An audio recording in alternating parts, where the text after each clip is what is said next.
So, kenapa saya memilih untuk belajar ataupun study di Indonesia? Dan salah satu sebabnya, yang pertama,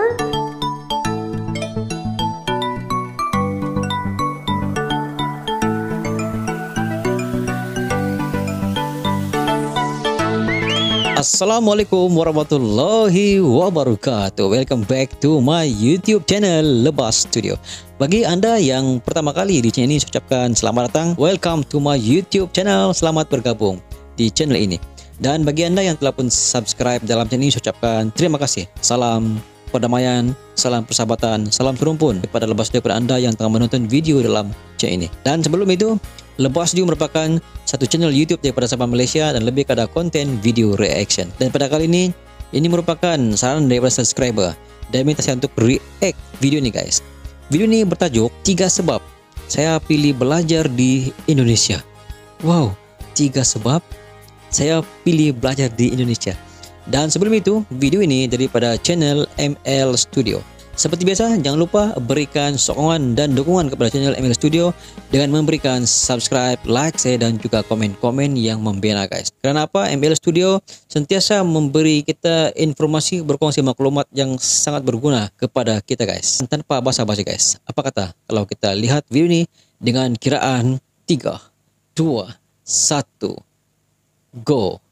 kenapa saya memilih untuk belajar ataupun study di Indonesia? Dan salah satu sebabnya, yang pertama, disebabkan yuran dia yang quite murah dan affordable berbanding yuran dengan yang Malaysia. murah. So basically dekat sana student ada medik dan student agama sahaja. So majority student medik mendapat beasiswa dan student agama majority tak dapat beasiswa. Tergantung kepada universiti juga. Misalkan korang dapat universiti yang negeri ataupun universiti kerajaan lah, itu kurang lebih 700 ke 900 ringgit di dalam satu semester. Itu tak ada apa-apa charge tambahan, add-on charge tambahan yang lain. So yang kedua, sebenarnya semua universiti di Indonesia, mostly universiti di Indonesia memang tak provide asrama di dalam kampus. So ini membuatkan kita ada pilihan untuk mencari kos ataupun kontrakan. So kos ni adalah bilik sewa dalam bahasa Indonesia. Kos-kosan adalah bilik sewa dan kontrakan adalah rumah sewa. So kita mempunyai choice untuk mencari sebuah tempat yang mengikut kita punya bajet sendiri. Misalkan korang nak cari yang tempat tinggal yang memang dekat dengan kampus, harga dia akan lebih tinggi sedikit, dan kalau jauh sedikit pada kampus yang memerlukan transport untuk korang pergi ke kampus, itu akan menjadi lebih tinggi lah.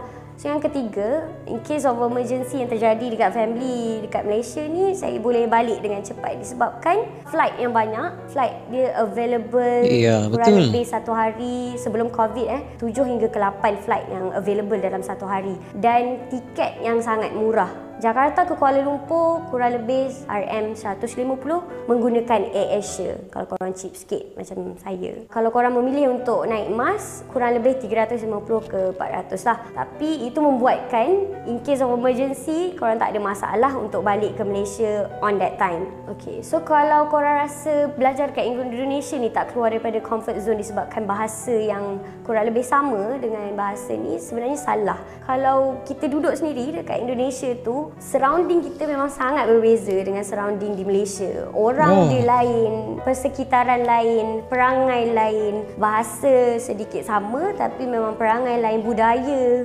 lain. Even budaya dalam kelas, daripada kelas keluar kelas pun semua lain, berbeza dengan di Malaysia. Mungkin orang akan lambat adapt lah dengan situasi di sekeliling, sebab kadang-kadang pemikiran dan pandangan diorang ni memang sangat berlainan dengan apa yang kita dapat, sebabkan kita dibesarkan dan dilahirkan dari dua negara yang berbeza. So konklusi dia, janganlah memandang rendah kepada sesiapa pun yang belajar di mana sekalipun. Walaupun Indonesia ni taklah se-fancy kalau korang study dekat UK, US ataupun Jepun, tapi pendidikan yang kita orang dapat dekat Indonesia tu bukanlah ilmu yang boleh diremehkan. Memang ilmu yang kita orang dapat di Indonesia tu juga ilmu yang sangat-sangat berharga, even sampai ke sekarang. Wow, luar biasa. Demikianlah video daripada channel ML Studio. Secara keseluruhan video ni saya sangat setuju dengan pendapat ML Studio ni, mengatakan bahawa belajar di Indonesia ini memang banyak kelebihannya guys. Pada saya yang paling utama, sekiranya emergency senang balik ke Malaysia, itu yang paling utama. Dan kalau kita belajar di luar negara, banyak lagi halangan yang perlu kita tempuhi untuk balik secara emergency ke tempat kita guys. Dan sebenarnya tidak kurang hebatnya ilmu yang ada di Indonesia itu, di universiti yang berada di Indonesia dan di luar negara. Dan pada saya sangat setuju dengan apa yang dalam video ini, karena ramai teman-teman saya yang belajar di Indonesia dan pulang ke Malaysia dan terus mendapat pekerjaan yang begitu bagus guys. Ini menunjukkan bahawa kualiti pendidikan universiti di Indonesia, perbezaannya di Malaysia sama saja guys. Dan ini merupakan satu kelebihan kepada Indonesia, kerana menarik pelajar-pelajar asing belajar di Indonesia dalam masa yang sama, belajar apa option yang diambil, dan yang paling utama mereka kena menyelami budaya di Indonesia guys. Ini adalah satu rancangan jangka masa panjang untuk memperluaskan lagi budaya Indonesia kepada pelajar-pelajar daripada luar negara yang datang ke Indonesia guys. Dan apakah anda punya tanggapan pada video ini? Anda boleh komen di bawah guys. Sekian daripada Lebas Studio. Kita jumpa lagi di next video. Assalamualaikum. Bye bye.